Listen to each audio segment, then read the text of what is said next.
So I'm reading in Daniel chapter 2 this morning, and there's so much in here. I definitely need to do like a full message, and honestly, I'm not sure how I can even cover this in half an hour. But I wanted to point out just one piece of it that really jumped out at me specifically.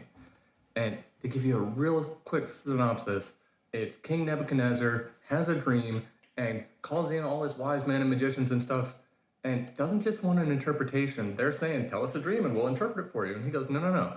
I want you to tell me what the dream was, then I'll believe that you know how to interpret it." And of course, they're freaking out and saying, "Nobody can do that." And so the king gets angry. Verse 12 says, "This made the king so angry and furious that he ordered the execution of all the wise men of Babylon." And because that's what Nebuchadnezzar's like. And then a couple verses later, the commander of the king's guard had gone out to put to death the wise men of Babylon. Daniel spoke to him with wisdom and tact. Daniel is one of the captives. He's among this wise men group, but he wasn't even in that crowd of people who had been talking to the king. He wasn't one of the ones that had even heard the story.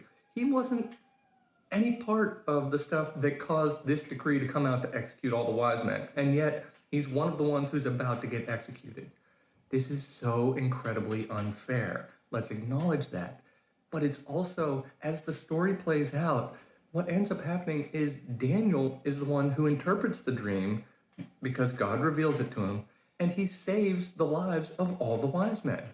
And so, if Daniel had not been in the completely unfair situation, if it hadn't been for this thing that he didn't have anything to do with, and suddenly he's got a death sentence coming at him, everybody dies. Daniel saves everyone because he's in the unfair scenario. This is part of what suffering and life is. This is what God uses his people for. And we so often want to complain. It's one of the things people get upset with and can't even handle the idea of God because it's like, well, this is cruel and unjust and this isn't fair. And so it's like, you're not wrong. But that doesn't mean it's not part of a bigger plan. If Daniel hadn't been in the unfair situation, hundreds of people are executed. But because Daniel was there, and let's just acknowledge, Daniel's only there at all because he was taken captive. He's a slave right now.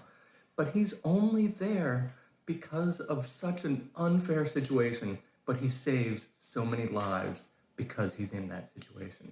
God can use your unfair circumstances.